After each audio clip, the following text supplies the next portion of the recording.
Hello, guys. Happy Monday. It's Miss Bland jumping on to give you Monday's lesson.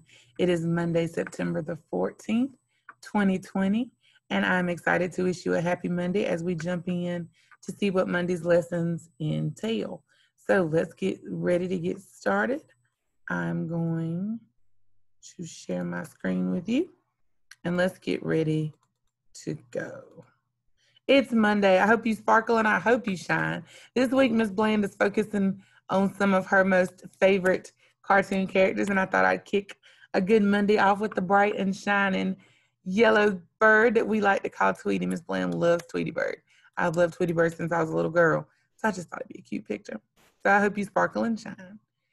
We hope that all of you are well, whether you're watching this video during the morning or the afternoon. I hope it finds you well. Remember, your attendance is submitting to me something from the list that's given at the end of this video to make sure you did your lesson. Remember to review your virtual rules. Remember, they're a little different when you are watching the video, but we still expect you to listen well, to act like you're in school, to kind of stay in your spot and get it done. You're welcome to eat or drink, but don't eat it near the computer, and to do your best. This week, Ms. Vester's lesson for social and emotional is still about talking about groups, working in groups and being a part of a group. And today we're going to talk about being a good sport and something called sportsmanship. Being a good sport, what does it mean? Look at this first picture. It looks like they've played a game of soccer, or maybe the game is getting ready to begin. They're shaking hands, they're smiling, they're making eye contact. Nothing bad is happening. They're showing good sportsmanship. Looks like maybe this player's gotten hurt and the other's helping him off the field. That's good sportsmanship because it looks like they're on two different teams. Have you ever played a sport and at the end of the game, you went down the line and said, good game, good game, good game, good game? That's good sportsmanship. You didn't just storm off the field, whether you won or lost.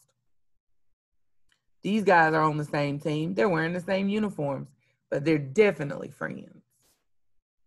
Looks like this player's hurt himself in a race, and he's being helped across the finish line too, because it doesn't look like he could do it on his own. Those are all the qualities of a good friend. What is sportsmanship? It's congratulating each other. It's saying good job, even if you're not the one that won. It's being positive and supporting. It's saying that you are there to cheer people on and not to always think negative about it. You're being kind. You're nice to others. You make compromises. So if something doesn't go your way, you're still okay with being a part of the team. It's helping each other. Sometimes we have to help each other so that things get done, and it's about being encouraging. So, brand new page in your notebook. This morning, the boys and girls and I did the big three of sportsmanship, and they came up with the three things they thought were the most important for being a good sport. And these are the three they listed: being positive, helping each other, and being kind. Pause here to get those three down.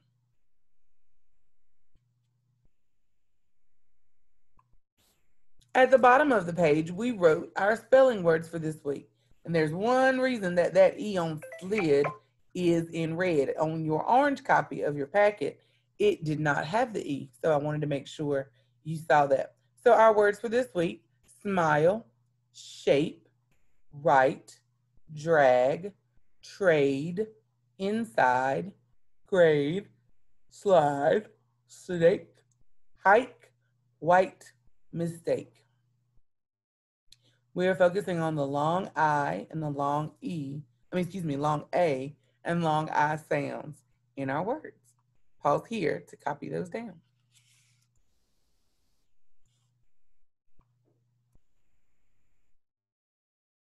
You have a brand new packet. Miss Bland is so sorry.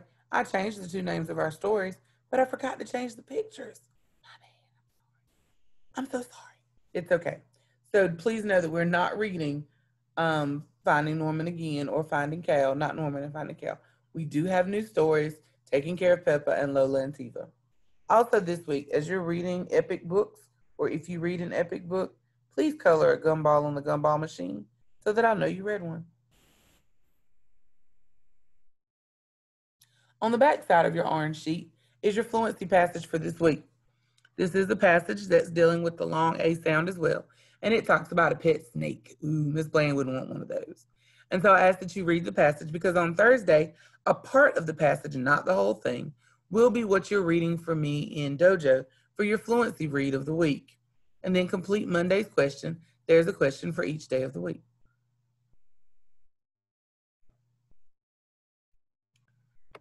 Now, your Letterland. Remember, Letterland helps us be better reader, writers, spellers, and we have to make sure we know our letters and sounds. So let's review them. It's a good Monday practice.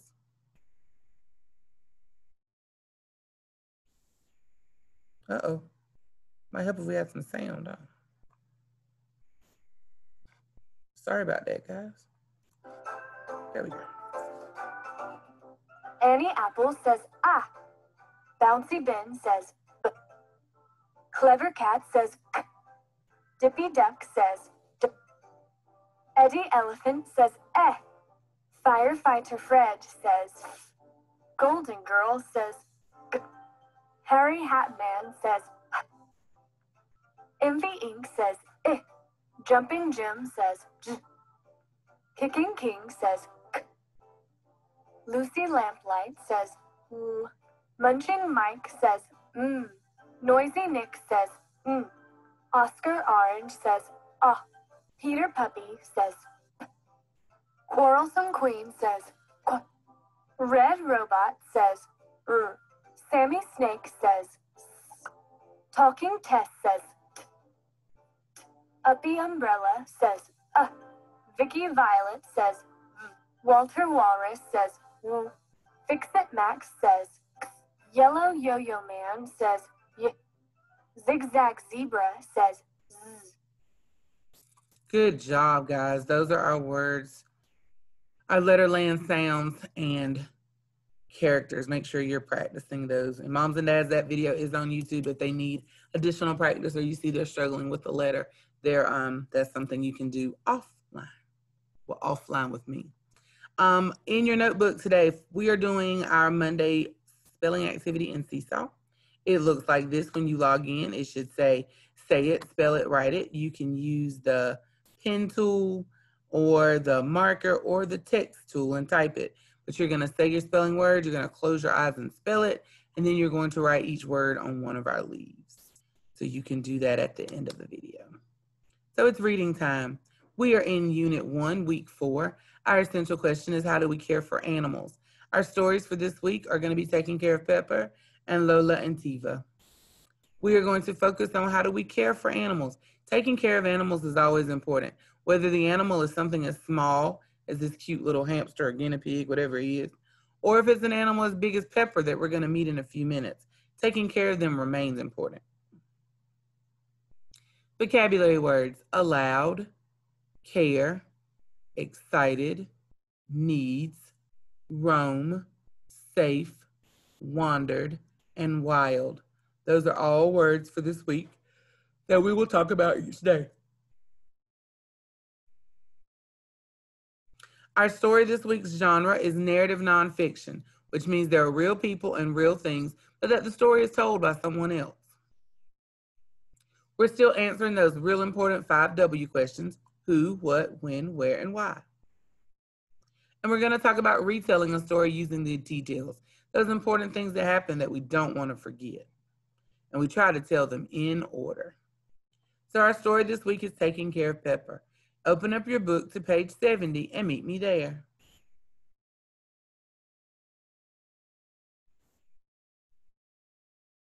On page 70, you should see the same thing that you see on my screen. Be sure that you're sitting straight up in your chair, that you have your reading pointer finger ready, and that you're reading the story along with the recording.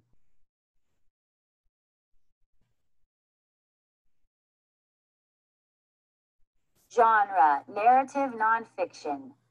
Taking Care of Pepper. Have you ever been on a farm? Jack lives on a farm. He has a horse named Pepper. Jack helps take care of Pepper. Looking after a horse is a big job. A horse has many needs. There are a lot of things a horse must have to live.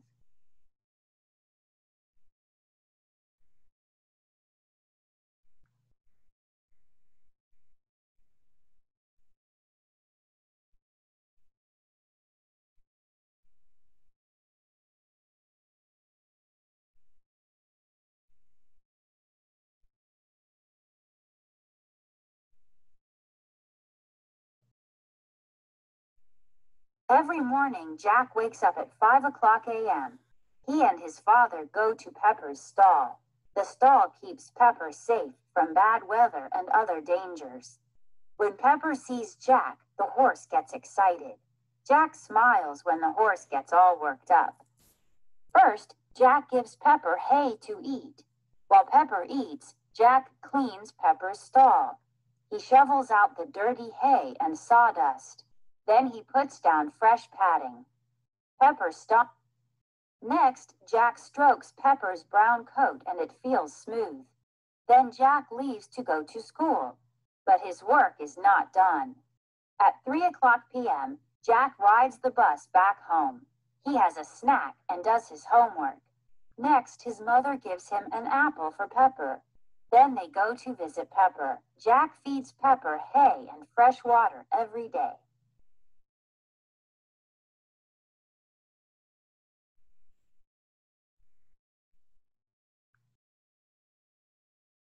Jack and his mom find Pepper in a field. Pepper is allowed to roam. He can walk all around the field. He was drinking after having wandered the field. All that walking here and there made Pepper thirsty. Now it is time for Pepper's exercise. In the wild, horses run many hours a day, but Pepper does not live out in nature. Jack must make sure Pepper gets the exercise he needs. Pepper must have exercise each day. Jack puts the saddle on Pepper. He places the bit in Pepper's mouth. Mom does the same thing with her horse, and they ride horses together. When they are finished riding, Jack grooms Pepper. He brushes his mane, tail, and fur. Finally, Jack gives Pepper more hay and refills his water bucket. "See you in the morning," Jack says. Pepper nods his head as if to say, "Yes, I'll be waiting." Jack's dad checks for rocks in Pepper's hooves. If he sees one, he must get it out. All right, let's talk about our study guide. In your packet, you have a study guide page. Up at the top, there's a part that says page number. Ms. Bland wants you, when you're reading the story, to do your own questions, to find the pages that your vocabulary words are on, and write the page number inside that box. All right, on our study guide, first and foremost, underline real people. A narrative nonfiction is going to have real people. Pepper is a real horse. Jack is a real kid. Dad is a real dad. There's going to be a narrator. That is the person that's reading the story. Does not have to be in the story, but they're the ones telling the story. So there's a narrator in narrative nonfiction. And there's going to be text features, captions and photographs, and real things that we'll talk about as we go through the story. So this video is being made actually after I did morning session. So the boys and girls in morning session helped out. So I decided not to take down their answers and do this a little differently today. So what do you think we will learn in the story? They said that from page 70 and 71, they would learn how to care for a horse. I think that was a great answer. So you can pause here to get that answer down on your paper as well. Then we move to the next question, and we talked about being able to look at our picture and notice that we are dealing with text features. And nonfiction text features are when we see a picture that we are able to realize that there's a caption. This is a caption. This is a caption. Those captions tell us about the picture. So when we look at these two captions for the picture, what do we learn? They told us that Pepper can stomp and nod, is what they learned on page 72 when he sees Jack coming. And then on 73, that Pepper needs hay and water. I agreed with the boys and girls this morning. So those are the two things that we wrote. You can write those as well. The main idea is what we focused on for the bottom of this first page, second page. And we talked about that the main idea is what this story is about. And it's about Jack and his father taking care of Pepper. So they wanted 3 details. What are 3 things Jack and his dad have to do to take care of Pepper? Well, we got so smart this morning in group that we gave 4. Feed him, groom him, give him water, and give him exercise. That's 4 things that we know they have to do to keep Pepper healthy. Pause here to fill those in. Your you-do is to read the story alone and to answer these questions about the story.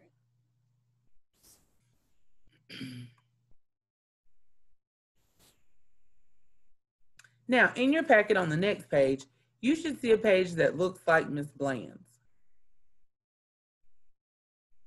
And on this page, we're going to cut out this box at the bottom. I just clicked on one. So where you see red lines, we're going to cut. And then there's a red line in the middle. We're going to cut that one, and we're going to glue it into this box. So when you glue it in to your notebook, it should look like this. The box was cut out. I glued under the word grammar, and now both of my flaps work. Please glue this in. This is for tomorrow, but this was the best place Ms. Bland could put it for you to be able to cut it out. So that's a good place for that.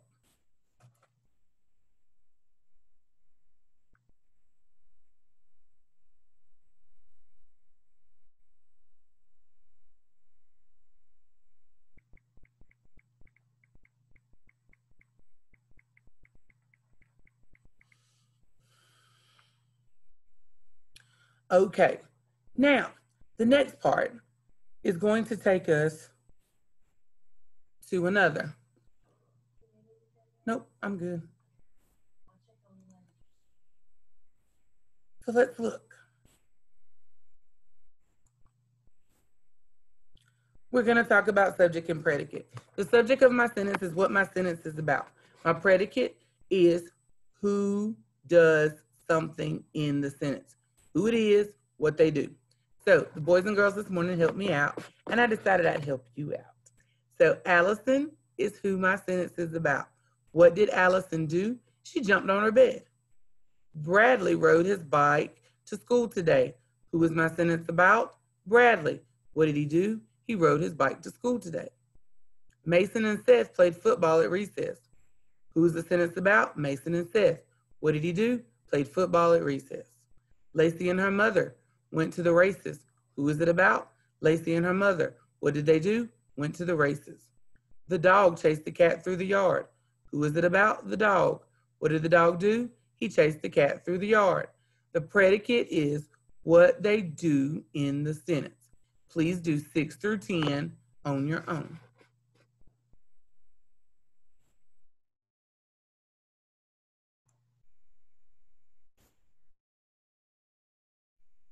If you need a short stretch break, take it here, but Ms. Bland will continue on.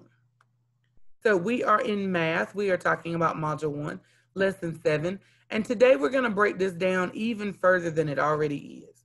So if you'll look in your packet, you have a page that looks like this. This is our application question for today. And today, Ms. Bland wants you really to just do 2 things. I want you to remember pop-outs of 10, and I want you to review basic subtraction to 20. So Ricardo gave 5 tacos to his sister. He started with 13. How many tacos does Ricardo have left? So I drew 13 circles. I marked out my 5 that he gave to his sister, and I was left with 8. What Ms. Bland wants you to add as your extra step as a second grader for today is being able to separate your first number and pop out the 10. So that would be 10 and 3. 13 is 10 plus 3. This is going to be super important, moms and dads, for tomorrow, because tomorrow we're going to go one step further. So this is real important for this part that we do that. And on the back of that, we wrote the equation completed, which was 13 minus 5 equals 8.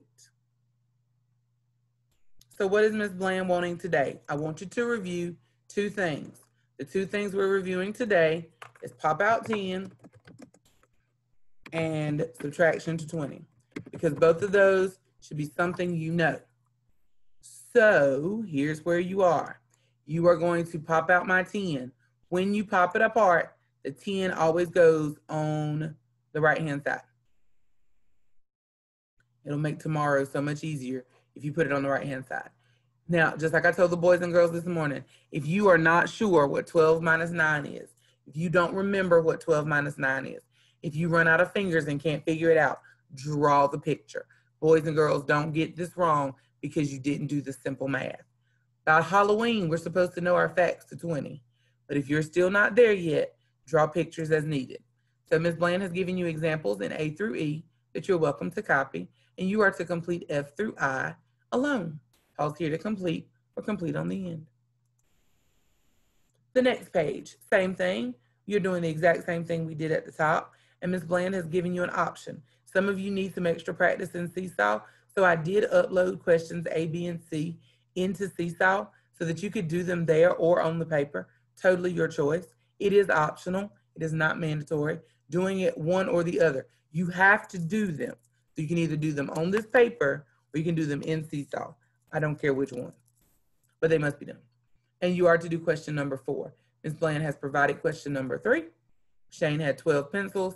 He gives some to his friends. I didn't know how many some were, so I used the question mark. And now there are 7.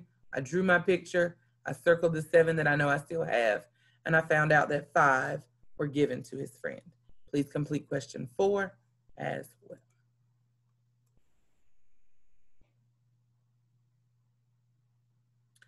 So it's your turn to get down and get to work with what you know. It's your turn to show me what you know. You have tons of assignments to finish. They've been sent to Mom and Dad and Dojo for them to have a check of what you need to do.